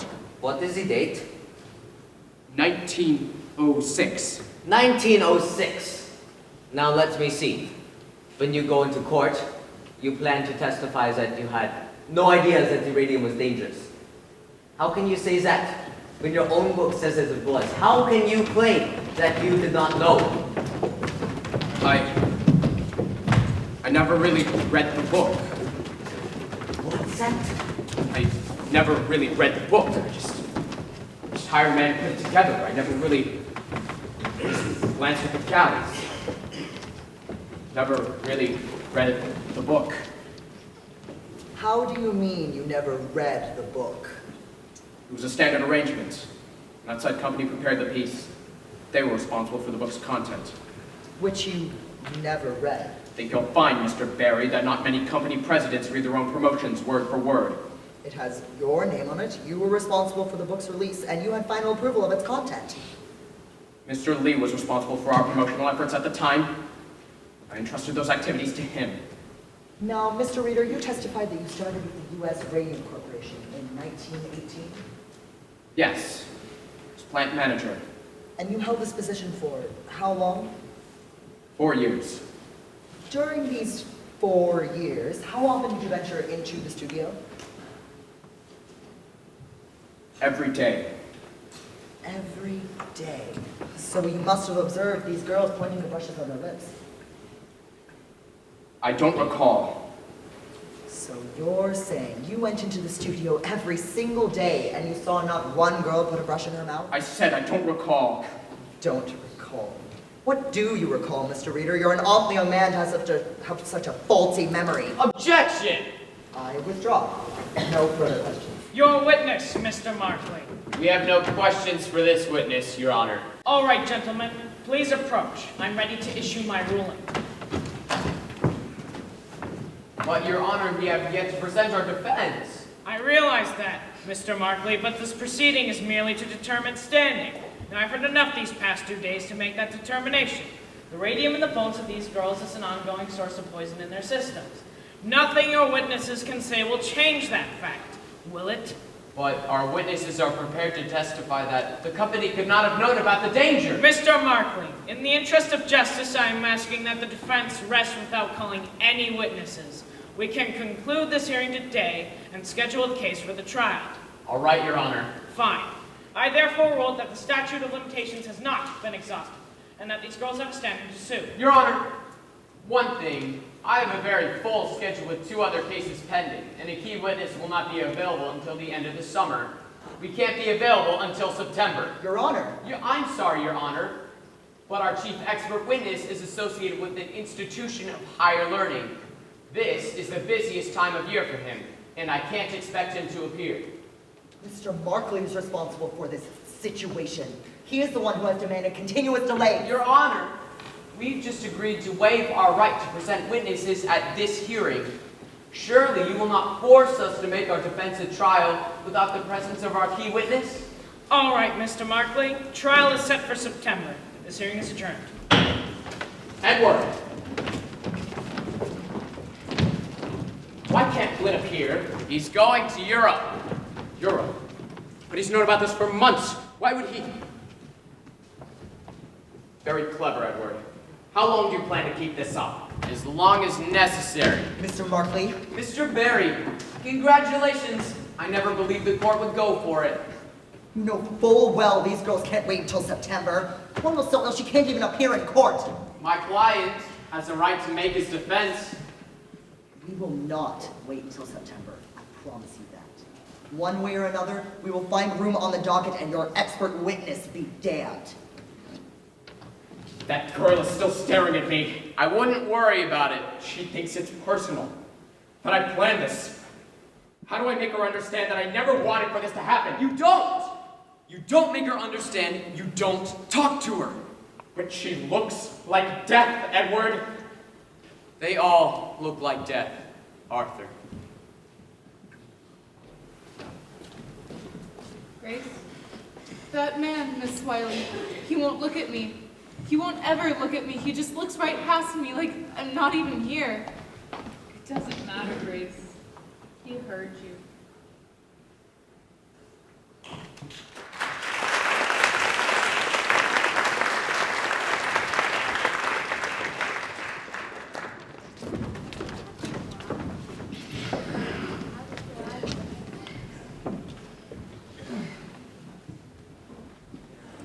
June 4th, 1928. Nancy Jane Harlan for the New York Graphic. Jack Youngwood for the Ledger. Raymond Berry seeks trial date for early summer. As U.S. Radium Corporation announces a settlement. A settlement? $10,000 cash for each girl and $12 a week for life. $12 a week? Read all about it in the Newark Ledger, your first source for news. The company also agrees to pay the medical expenses of each girl for the remainder of her life. and the girls have agreed to submit to a periodic examination by a panel of physicians yet to be appointed. Questions? What led to the settlement? Is it an admission or responsibility? What about other pending cases? It was purely for humanitarian reasons that the U.S. Radium Corporation agreed to the settlement. We admit no liability whatsoever. Where does the company go from here? The U.S. Radium Corporation is pleased to bring this lengthy litigation to a close and looks forward to many more years serving its customers and this community. That's C.B. Lee, President. Catherine J. Wiley of the New Jersey's Consumers League. Our press statement. Were you pleased with the outcome, Miss Wiley? Finally, these poor girls receive some compensation for their suffering. And more importantly, the issue of radium poisoning has been brought to the public eye. Thanks, Miss Wiley. By the way, the spelling is Wiley with one L and Catherine with a K.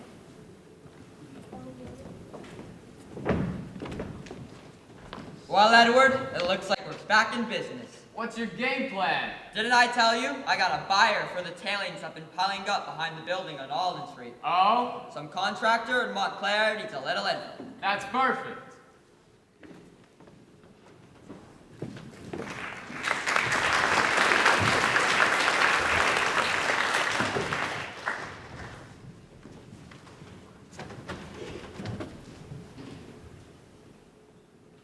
No, Catherine, we can't see your name. That's better. Well, Catherine, I brought my watercolor today. It's such a beautiful day, too. The trees are starting to turn, but it's still warm.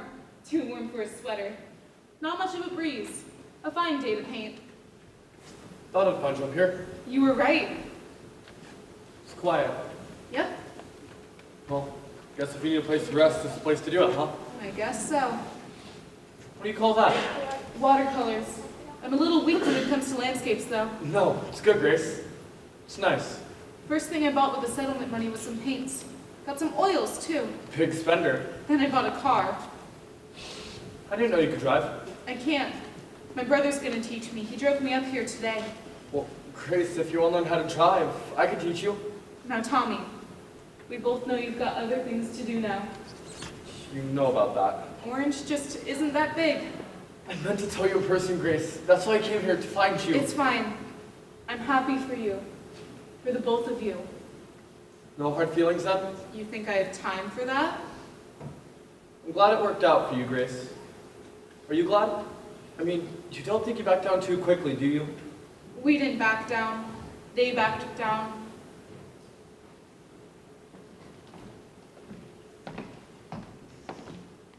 Papa? It was over here. Not this again. This is where I saw her that last time. This is morbid, Papa. Stood there for a long time. She didn't notice me at first, but then something made her look up. Oh my. No wonder Mom won't come and drives with you anymore, if this is how you spend your Sundays. I saw her looking at me. And I looked away. Just like in the courthouse that day. He can't bring himself to look at me. You really need to find a new hobby. Retirement is not good for you.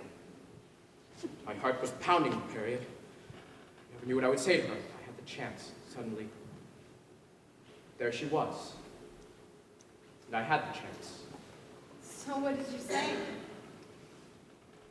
Couldn't bring myself to speak. It's as if he's afraid to look at me. I had my chance, and I couldn't speak. He's afraid of me. Oh, Papa, that was years ago. Why don't you try and forget about that? It's not like it was your fault. People just didn't know things like that back then. Science just wasn't as advanced as it is now. But think back to those days. I wonder, how could it have happened? I remember so clearly climbing up the stairs to the studio at Alden Street. The top of the stairs, those wide, high windows and slanted light. Away hit the floor. Where the floor creaked under my feet. And the smell of the place. Chalky, like an old schoolroom. And all those girls, schoolgirls, really, all bent to the task in their plain green smocks, their delicate little hands moving so quickly.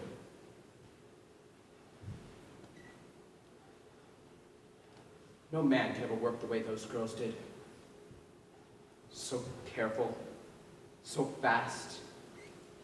Their brushes flying from the dials to the paint, to the dials to their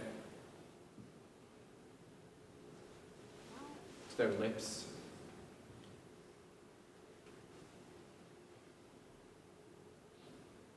Try as I might, Harriet. Try as I might. I can't remember their faces. I never even saw their faces.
sweetest thing. What else on earth could ever bring such happiness to everything as love knows glory?